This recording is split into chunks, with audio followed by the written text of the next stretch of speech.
ഓം ശ്രീനാരായണ പരമ ഗുരവേ നമഃ. ഗുരുമാർഗത്തിലേക്ക് ഏവർക്കും സ്വാഗതം.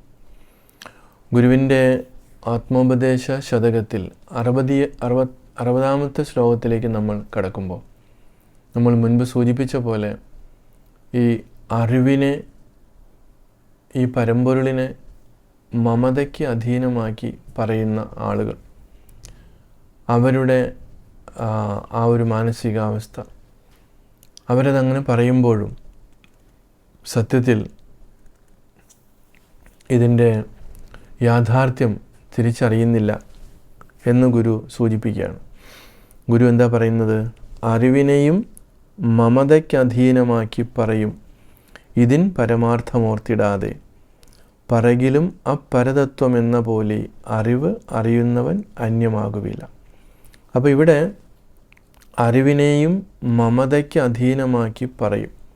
അപ്പോൾ പലപ്പോഴും ഈ അറിവിനെ, ഈ പരമ്പൊരുളിനെ മമതയ്ക്ക്, എൻ്റേതെന്നുള്ള ആ ഒരു സ്വാർത്ഥതയ്ക്ക് അതിനോട് ചേർത്ത് നിർത്തിക്കൊണ്ട് പറയുന്നുണ്ട്.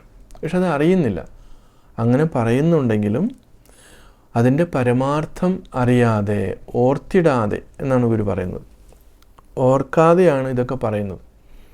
അപ്പോൾ ഗുരു ആത്മോപദേശ ശതകത്തിൽ വേറൊരു സ്ഥലത്ത് സൂചിപ്പിക്കുന്നുണ്ട്, ഓർക്കിൽ സാക്ഷാൽ അനുഭവശാലികളാം ഓർക്കിൽ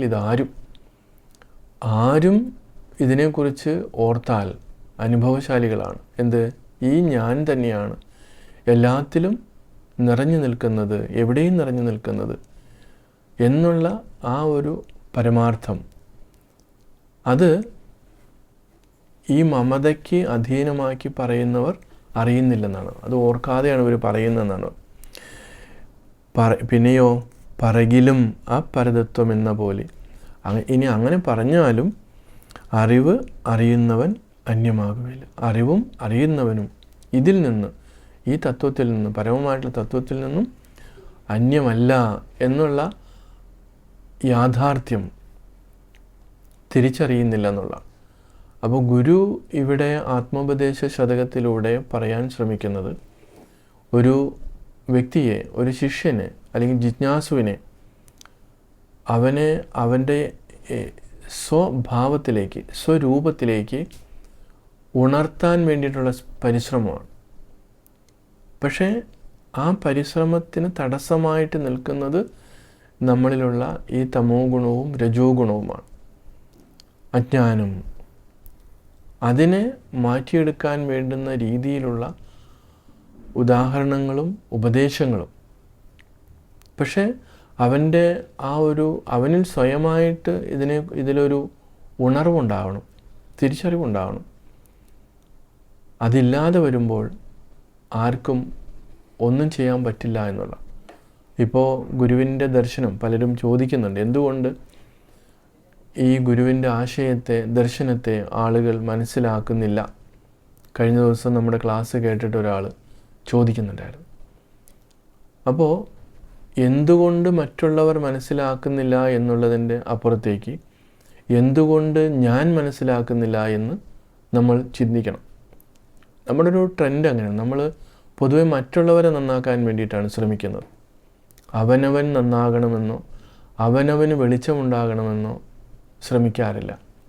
എപ്പോഴും നമ്മുടെ ഇന്ദ്രിയങ്ങളും മനസ്സുമൊക്കെ അങ്ങ് പുറത്തേക്കാണ് പോകുന്നത്.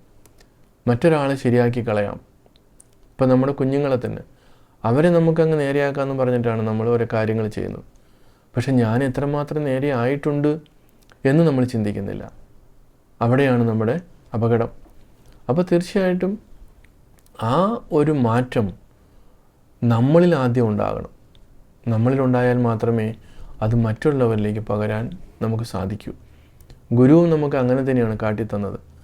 ഗുരു ഇതെല്ലാം പഠിച്ചതിന് ശേഷം, ഉപരിപഠനത്തിന് ശേഷം ഗുരു ഈ പറഞ്ഞിരിക്കുന്ന കാര്യങ്ങൾ അത് പ്രാവർത്തികമാക്കാൻ വേണ്ടിയിട്ടാണ് മരുത്വാമലയിലേക്കും അരുവിപ്പുറത്തും ഉള്ള ഗുഹകളിൽ തപസ് ചെയ്ത് ആ സത്യത്തെ സാക്ഷാത്കരിച്ചത്.